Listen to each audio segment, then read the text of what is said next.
Good evening and welcome back to 49 News for our final show of the 2024 spring semester.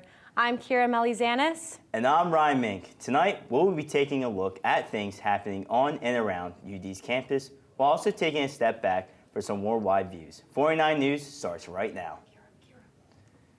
Joe Flacco, elite NFL quarterback and Super Bowl MVP in the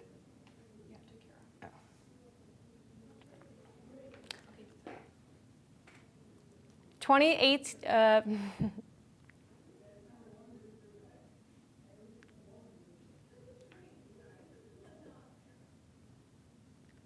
Super Bowl MVP and I see, cut the show. Cut the show right now. Okay, let's keep 2 or 3. Let's do 3 with Ryan. Okay. Technical difficulty. So.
We apologize for the technical difficulties.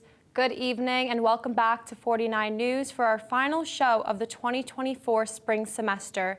I'm Kira Melizanis. And I'm Ryan Mink. Tonight, we'll be taking a look at things happening on and around UD's campus, while also taking a step back for some worldwide views. 49 News starts right now.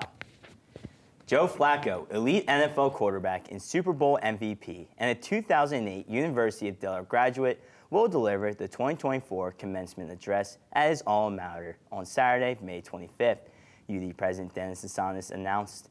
At Delaware, Flacco set 20 school records, including yards passed in a single season and career completions. Quote, Joe embodies the UD values of leadership, teamwork, perseverance, excellence, and resilience. We're incredibly proud to call him our own, and I know that his remarks will inspire the graduates of the class of 2024, said President Asanis. State Representative Cindy Romer has introduced a bill that would allow Newark to tax the University of Delaware. The bill would permit Newark to charge UD a tax of up to $50 per student each semester, including both undergraduate and graduate students who take classes at UD. The tax will also be adjusted for inflation each year. Romer's bill is due to the fact that UD owns about 42% of the land in Newark, and most of the property is tax exempt. That costs the city nearly $6 million a year in lost property tax revenue. This bill is under works and still needs to be approved by the legislature. A University of Delaware student named Michael Glass is facing multiple drug-related charges after a raid on his apartment. Newark and UD police revealed a large quantity of various drugs. The police had been tipped off by a witness who purchased marijuana, LSD, and other drugs from Glass during the investigation. Glass, who initially claimed he was holding the drugs for someone else, later admitted to selling drugs on a profit-sharing basis and accepting payments through electronic apps. He was released on $52,000 and $300 unsecured bail after being charged with 5 counts of possession with intent to deliver drugs and related offenses. 22-year-old Lewis Flowers is behind bars after being charged with trying to steal food from ShopRite. On Friday afternoon, an employee at the Chestnut Hill Plaza shopping center saw Lewis Flowers try to leave without paying for his groceries.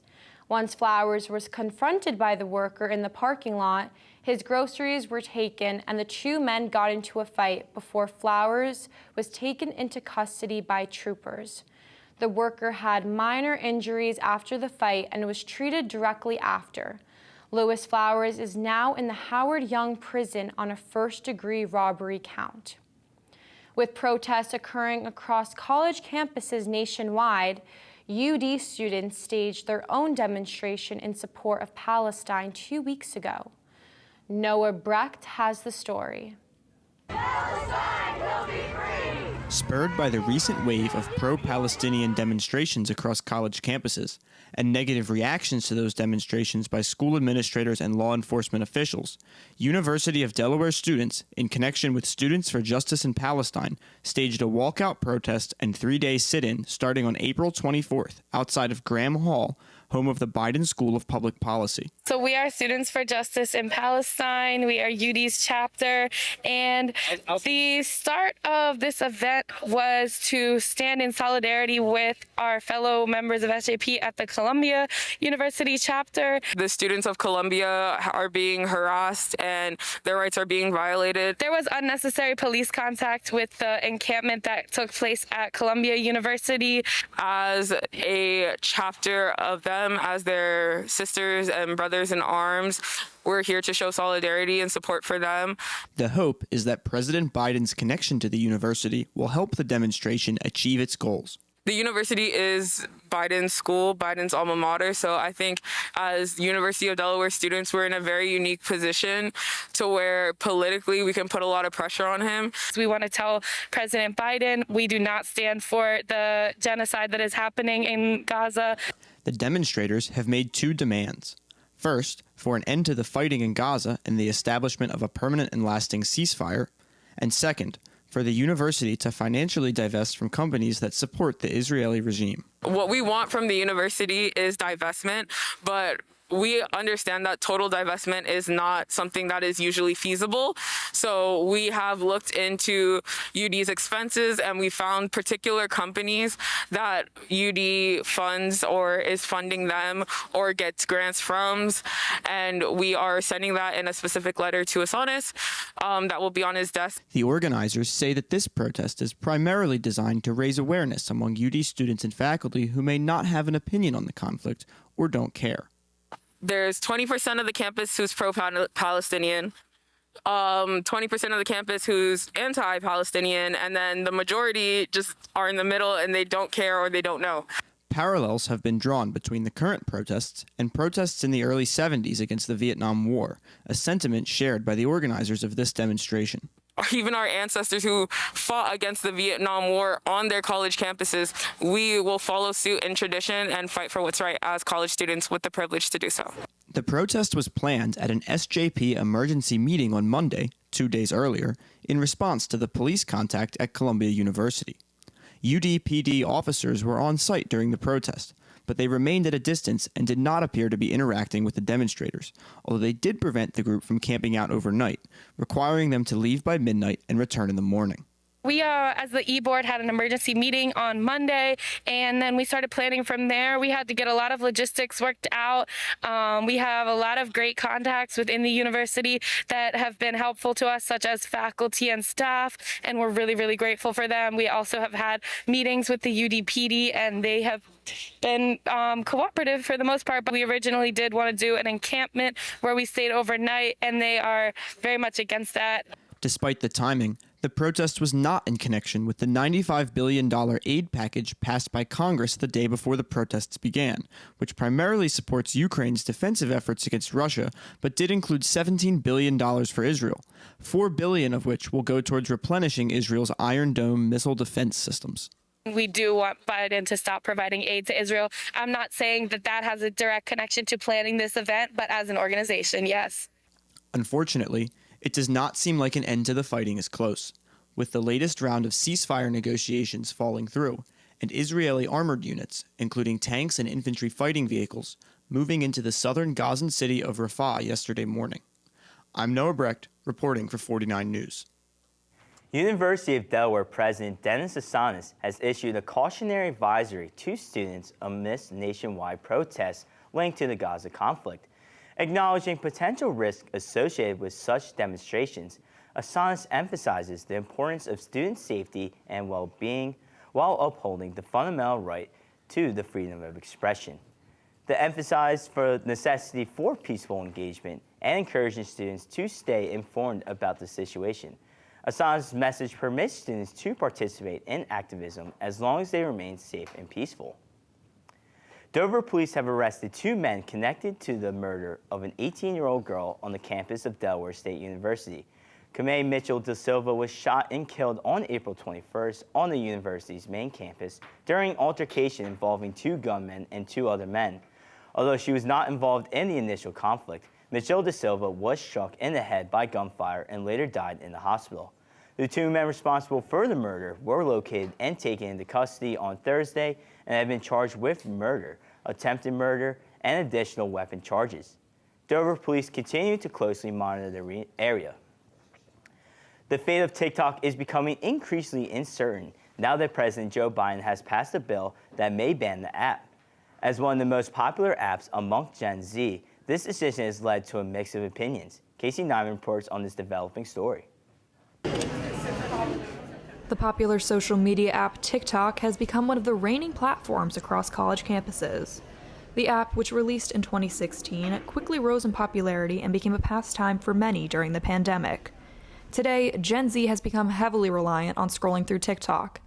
Whether it be to watch funny videos, tune into their favorite creators, or even learn about the daily news, it's become a crucial part of life for many. My most used app is TikTok with 7 hours and 52 minutes a week, which is lower than it was in the past. So. Okay. It's only 1 hour per day. Oh no, it's 3. 3 hours. It's 3. Yeah.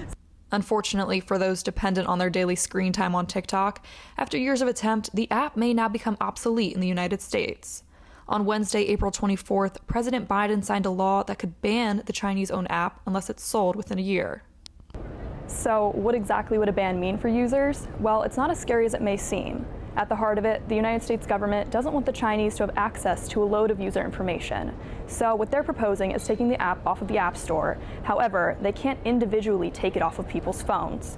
The lawmakers really just didn't realize, and the rest of us, the citizens didn't really, those of us who are older and do the voting, didn't realize what was happening. Again, it's not a malicious app. And if you're using it and you're making things with your friends and you're doing stuff, and it's not that it's malicious, but TikTok is popular for young people. So if you're looking to influence the way younger Americans think about a particular topic, one way to do it is to manipulate the algorithms on TikTok to make the things that whoever wants it to be put out, puts it out.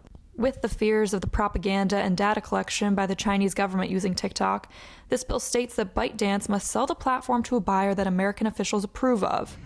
While it could take over a year for any progress to be made, currently students are divided about how they feel about the potential ban.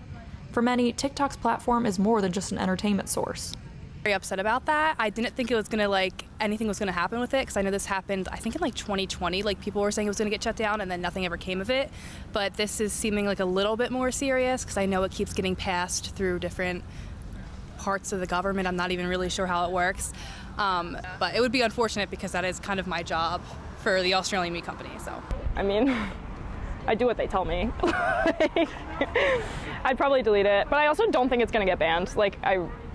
They keep saying and then everyone's freaking out oh, it's gonna happen in a month, it's gonna happen in a month, but they have 5 months to defranchise or something, and then they're just gonna make another one. Some American company is just gonna create a new TikTok, so it's fine.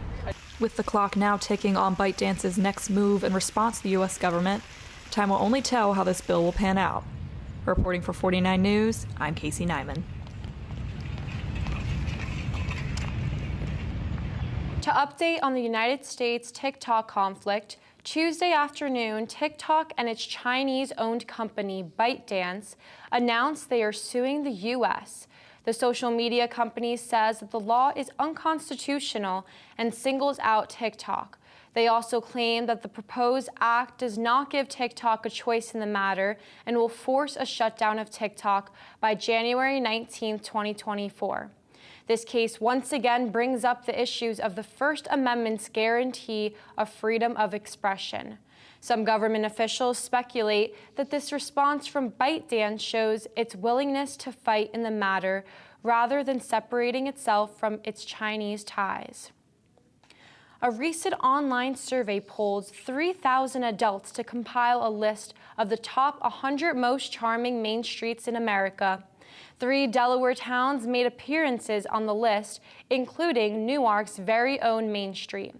Coming in on number 99 out of the 100 main streets on the list, the University of Delaware's Main Street was featured. The press release states that Newark's Main Street offers a vibrant mix of historic buildings, student hangouts, and local shops. Its annual community events and nearby state parks contribute to its college town charm. The other 2 Delaware streets include Lookerman Street in Dover and 2nd Street in Lewes. Graduation season is coming up, but not for everyone. Columbia University has announced that they will be replacing their normal large ceremonies with smaller scale separate ceremonies. The New York City-based Ivy League school stated they made this decision after receiving student feedback that smaller ceremonies are more meaningful, but doesn't truly acknowledge the larger situation at hand at Columbia.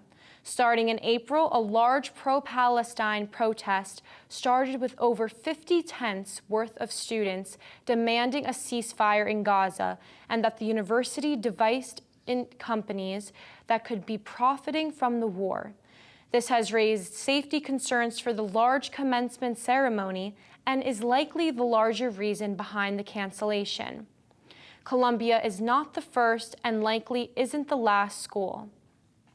This past Tuesday, UD hospitality students hosted their inaugural Hospitality Heroes event to celebrate senior students in the major, as well as hospitality professionals in the area. Serafina Carollo reports. On April 30th, UD hospitality students planned and hosted their inaugural Hospitality Heroes Futures and Founders celebration. This event recognized graduating seniors as well as established hospitality professionals in Delaware. The gala is a part of an event practicum course, Event 465, taught by Professor Aaron Proud. The 8 enrolled students were tasked with reaching out to vendors, finding sponsors, booking entertainment, and handling all other logistics that go into event planning. We've been planning this inaugural gala since February 5th, the first day of class, and today, April 30th, we get to bring it all to life. Since February 5th, 7 other students and I have been contacting food and beverage partners and seeing if they're interested in participating in the event today to showcase Delaware hospitality. Among those in attendance was popular student band Happy Camper, UD's dance team, an a cappella group on campus, and a live sketch artist. So it's really beneficial because they get a full idea of what planning an event is actually like and all of the things that they have to do, you know, the challenges, the wins, all of that fun stuff that really does make what an event is, you know. It's not just this, you know, basic coursework, it's real coursework you're throwing an event. The big obstacle was getting all the sponsors more so because, you know, that one was asking. So it just became odd to me to like send emails, and I was like, hey guys, you got anything left? We got any scraps? We'll take them this way. And I found it very exciting.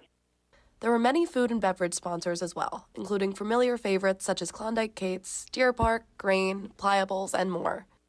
I'm a hotel restaurant management major from 1998, graduate. Thought it was a great idea. Wish we had something like this when I was graduating.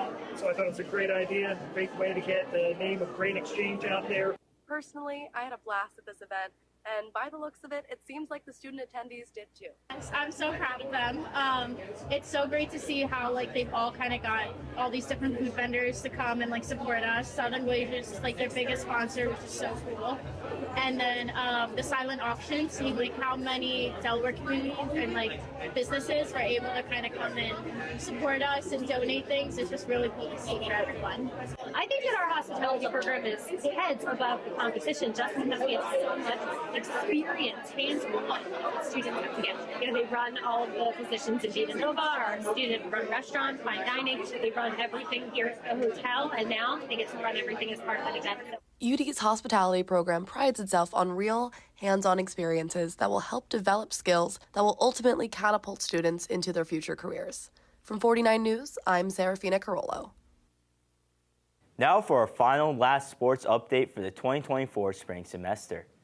The University of Delaware's baseball team defeated Monmouth 16-5 on Saturday at home. With the win, the Blue Hens' overall record improves to 25-21 and 12-9 in CAA play. With the game tied 4-4, the Blue Hen offense took off with 7 runs in the bottom of the 6th inning, which started with a 3-run home run from Eric Lubman. UD hits the road for a CAA series against Stony Brook from May 10th to May 12th. The University of Delaware softball team lost twice in their doubleheader to Campbell, 1-0 and 5-2 last Friday. Delaware will be the number 2 seed in next week's CAA conference tournament. In addition, a slew of players were named to CAA honors, with Jules Garber leading the way, being named CAA Defensive Player of the Year. This is the 3rd straight year that Blue Hen was named Defensive Player of the Year. In addition, Emily Winburn, Morgan Hess, and Julia Boyette were named as first-team selections, while Garber and Cindy Schaffer earned second-team honors. For the 2nd straight year in a row, Delaware's own Madison Hronika was voted the CAA Defensive Player of the Year and first-team All-CAA for the women's lacrosse team, the league announced last Wednesday. Hronika once again was one of the nation's most disruptive defenders in 2024, ranking 3rd nationally in both college turnovers per game and ground balls per game. Her 57 college turnovers in 2024 are good for 2nd in the season in CAA history and the most in a single season in school history, surpassing her mark of 50 last season. Congratulations, Hronika. The University of Delaware's men's lacrosse team fell to top-seeded Townsend 15-6 in the 2024 CAA Championship Saturday afternoon. However, the team earned 6 all-conference honors, the most of any CAA school, highlighted by senior goaltender Kevin Ellington being named Defensive Player of the Year. Fellow senior J.P. Ward joined Ellington with first-team honors. The Blue and Gold earned 4 second-team members as Mike Robinson, Aiden Fritz, Reed Kurtz, and Matt Montgomery each earned all CAA honors. That's all for sports. Now to Laura with weather. Thanks, Ryan. Good evening, Newark. I'm Laura Daly, back with your weekly weather update. Starting strong with our national headlines, we've had an extreme and dangerous severe weather outbreak the last couple of days throughout the Midwest and Ohio Valley. To highlight, on Monday, May 6, we saw a strong EF4 tornado rip through Barnsdall, Oklahoma, leaving behind extraordinary damage throughout the town, as seen in these images. Yesterday, even more tornadoes ripped through the upper Ohio Valley. This one in Portage, Michigan, destroyed an entire mobile park. What's been especially dangerous about this severe outbreak is many of the tornadoes have been coming through at night, which makes it so much harder for residents to see and prepare for the storm. Here in Newark, we may get a taste of some severe weather coming for us tomorrow. When the Storm Prediction Center puts out a slight risk, that means that severe storms are likely, but they may be shorter-lived or not as widespread. Here in northern Delaware, we are just at the cutoff for that slight risk category, so although I do expect some thunderstorms to pass through tomorrow, we most likely will not be in the worst part of it. Taking a step back to our local conditions, today was beautiful and also very hot. We may not see temperatures this high for a while. At around 2 p.m., we reached 83 degrees and the sun was out for most of the day. Currently, we're sitting around 77 degrees, and tomorrow morning won't be too cold either at 64 degrees for anyone who needs to be out the door for their 8 a.m. class. Overnight, we expect to reach a low of 61, partly cloudy, and really the calm before the storm. Also, with a little over a month until the summer solstice, daylight keeps on increasing and the days are feeling more enjoyable. Taking a look at our 7-day forecast, all of that energy from this warm weather we've had adds to the ingredients for severe weather, which we expect to see later in the afternoon tomorrow with on and off showers all day. Temperatures drop tremendously on Friday with only a high of 56 degrees, and again, rain is expected for most of the day. A break of rain on Saturday, thankfully, but the high is only around 60 degrees for both Saturday and Sunday. Hopefully, any scheduled Mother's Day plans can be made indoors as rain showers are expected on Sunday as well. Finally, the sun comes back on Monday with a high of 72 degrees. Tuesday doesn't look bad either, but there is that chance of a passing shower. The chances for rain increase as we get into Wednesday, but at least the temperatures are staying warm in the 70s for a little while after that. That's all for your weather update this week. It's been a pleasure being your meteorologist here on 49 News, and be sure to tune in next fall to see 49 News cover what's expected to be the most active hurricane season yet. Now back to Kira with more news. For fans of talent competitions, across the pond this week marks the start of the infamous Eurovision contest. The extravagant, glitter-filled show is the world's most watched cultural event. Held in Mambo, Sweden, the contest began Tuesday, May 7th, and will have its grand final on Saturday, May 11th. 15 countries will perform in the first semifinal and 16 in the second. Once fans have voted for their favorites, the top 10 countries will move to the grand final. This competition was where both ABBA and Celine Dion got their start, and a number of top hits have since then been discovered on its stage. The winner will not only receive a trophy and bragging rights, but the country they represent will host the next year's contest. With summer right around the corner and the UV index increasing, it's time to start lathering on sunscreen. Unfortunately for those in the U.S., the sunscreen sold may not be as effective as other products sold in other countries. Unfortunately, the FDA has yet to approve of the chemical filters that are used in Europe, Japan, and South Korea to offer more protection from the sun. A 1939 law requires that sunscreens be tested on animals and classified as drugs, whereas the rest of the world classifies them as cosmetics. The main ingredient used in European and Asian sunscreens makes their products much more UVA protective. In America, skin cancer is currently the most common cancer, and many believe these ingredients would be extremely beneficial.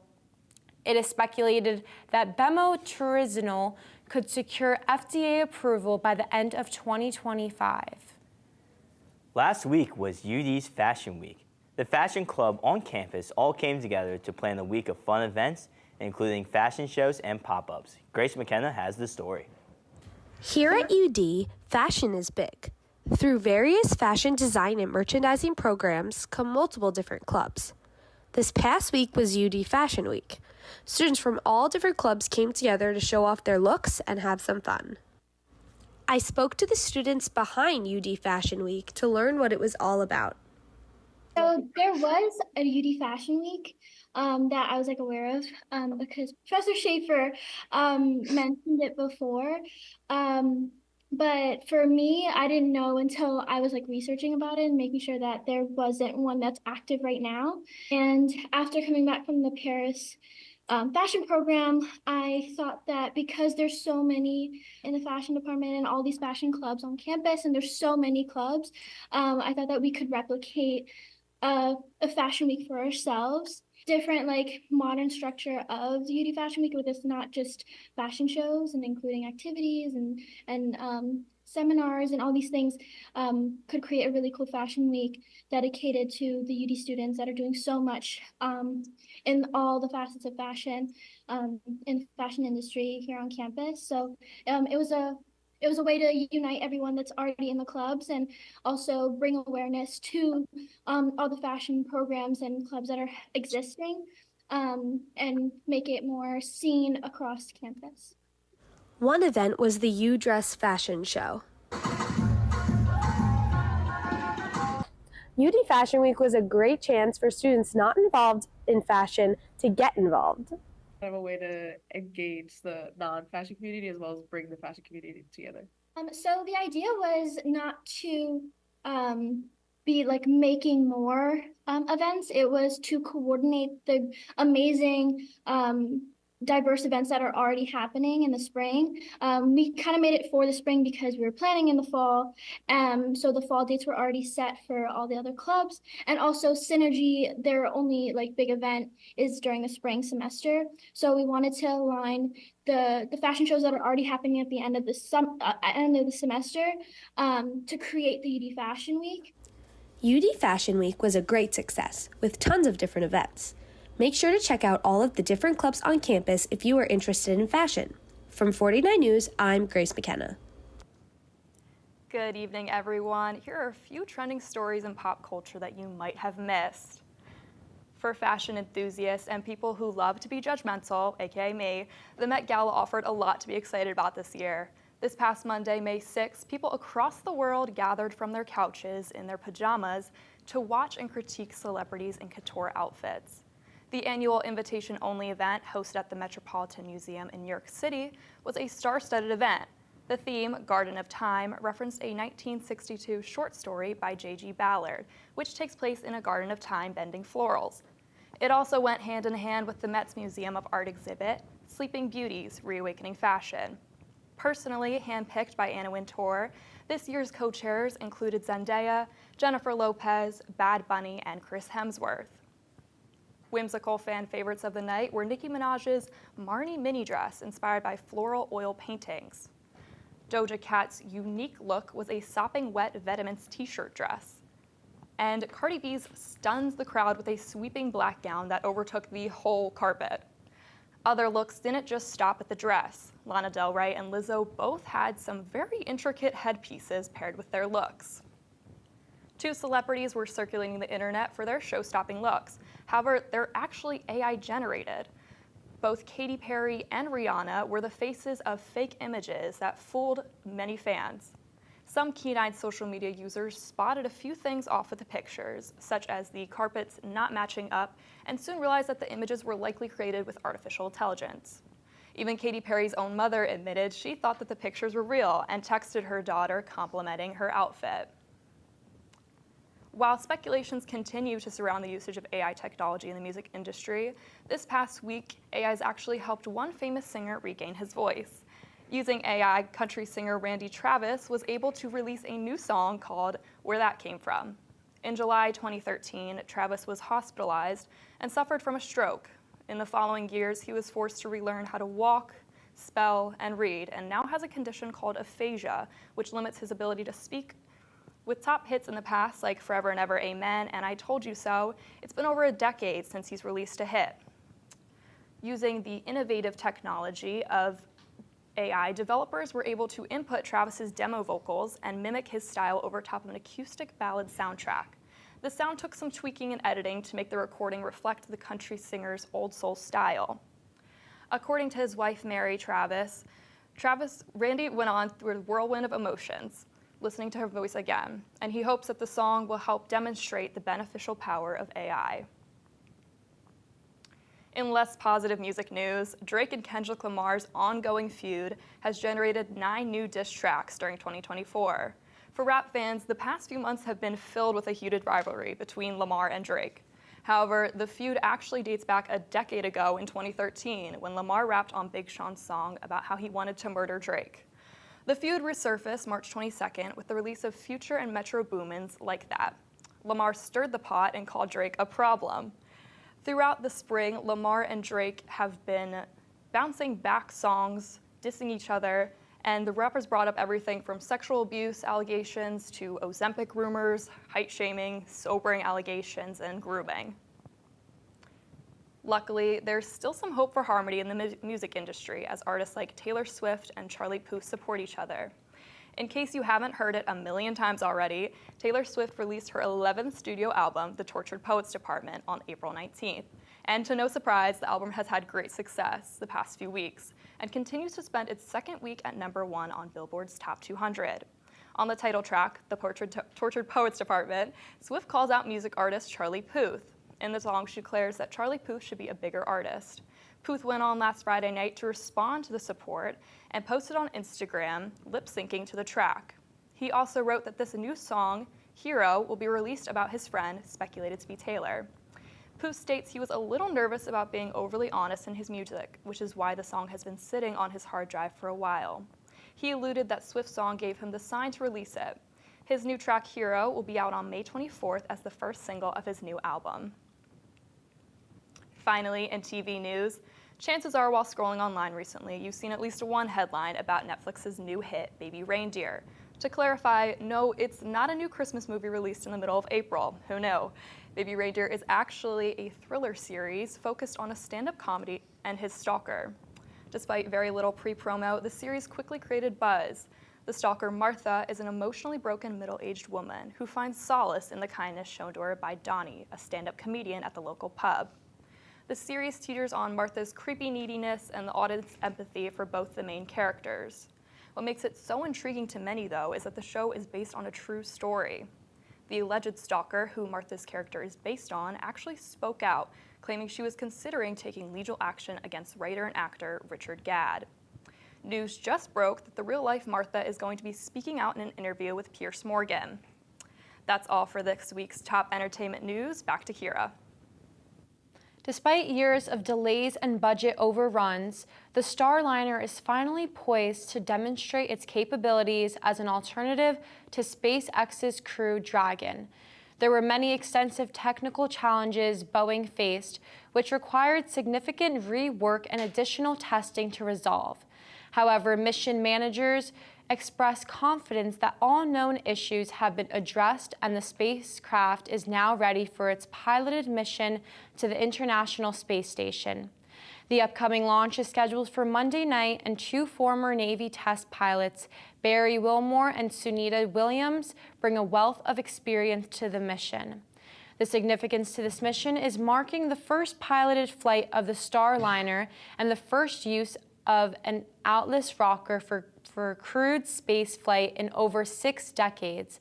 There are safety features of the Atlas V rocket and the Starliner capsule, including the capability for emergency abort and manual control.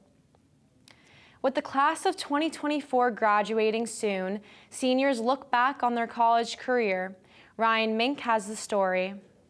As students prepare their finals, the school year is almost at an end. For seniors, this is their last few weeks as a student of Delaware.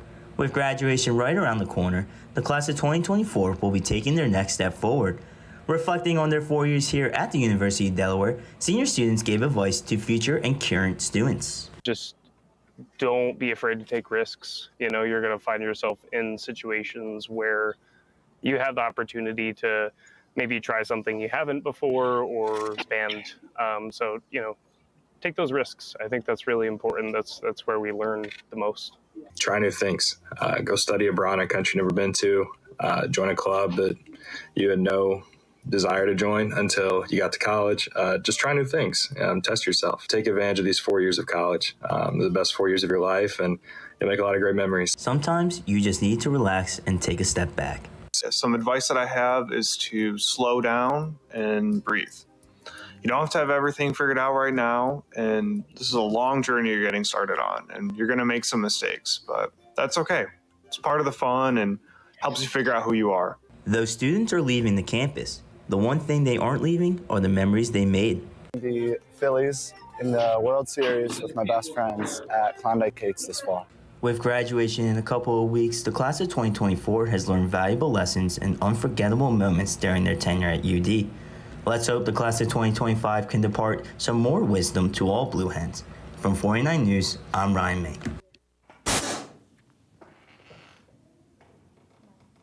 And this is your UD Sports Update. Good evening, New York. I'm Laura Daly with today's weather update. And I'm Michael Otson. Tonight, we will be taking a look at things happening on and around UD's campus. Good evening, my name is Joe Davis, and I'm here with your 49 Weather Update. Good evening, and welcome back to 49 News for our second show of the 2024 spring semester.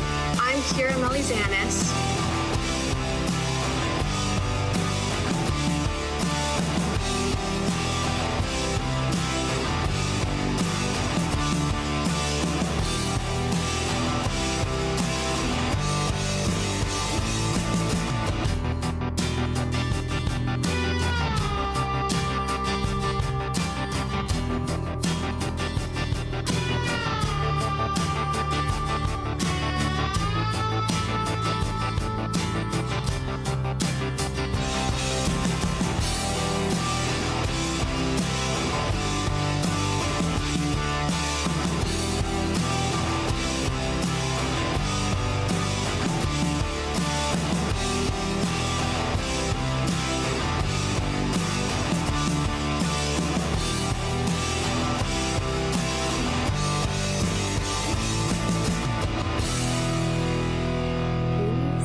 Graduating.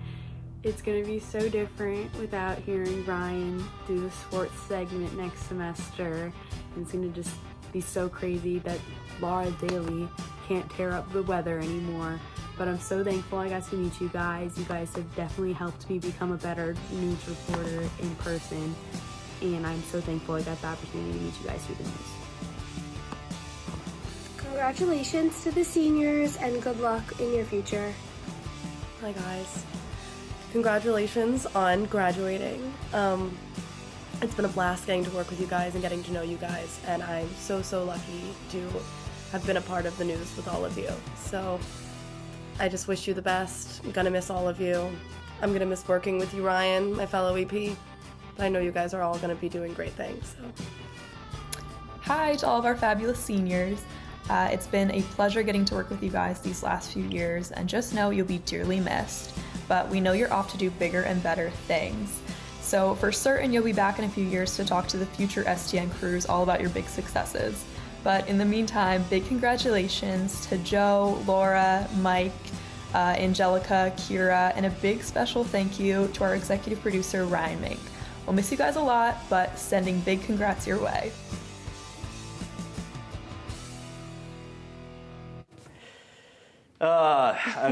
Thank you guys so much. I really appreciate that. I know that we have some great future ahead of us in this club, so I really appreciate it. Well, that's all we have for you tonight on 49 News. Make sure to tune in next semester for our 2024-25 season. And be sure to follow us on social media at 49 News. It's been a pleasure being your host tonight. I'm Kira Melizanis. And I'm Ryan Mink. I'm Mom and Dad. From all of us here, have a good night and stay safe.